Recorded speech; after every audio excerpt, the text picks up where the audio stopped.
Got it then. I hear you identify yourself as a 0 to 1 thinker. Can you explain to the viewers what that means? Yeah, absolutely. Thanks for having me, first of all. It's great to be here. Um, when I think about a 0 to 1 thinker, it all starts with problems, right? We have all these problems in our daily lives, and so many of them we've just gotten used to, that they become sort of latently unsolved problems. And for me, 0 to 1 thinking's about picking apart those day in the life of problems and saying, what can we do to make it better? Um, I think of an example. We have a detached garage, right? And this, by the way, as an example, applies whether or not you have a detached garage. But I think of just this notion of like me driving my car up to the garage and having to get that distance just right so that the clicker opens the garage, right? And it opens it, right? It's not an unsolved problem, but you got to get that distance just right. Otherwise, it's not going to open it.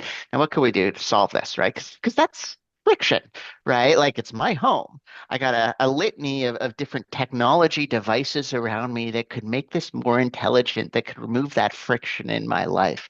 So I think I have a GPS on my phone, right? And like maybe it can just detect when I'm showing up to my garage. But then what if I'm not driving my car? Right? What if I'm just sort of walking around the backyard and the garage starts opening and shutting? Right? Well, that's not an intended solution.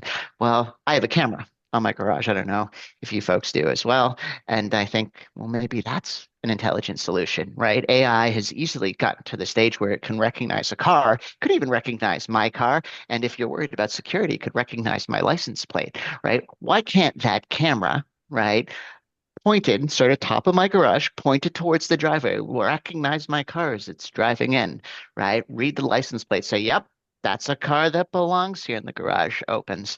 And magically we've removed friction. And to me, that's the epitome of what 0 to 1 type of thinking is, right? We have all these problems that we just gloss over because we've gotten used to them. How do we actually look at those unsolved or undermet problems and solve them?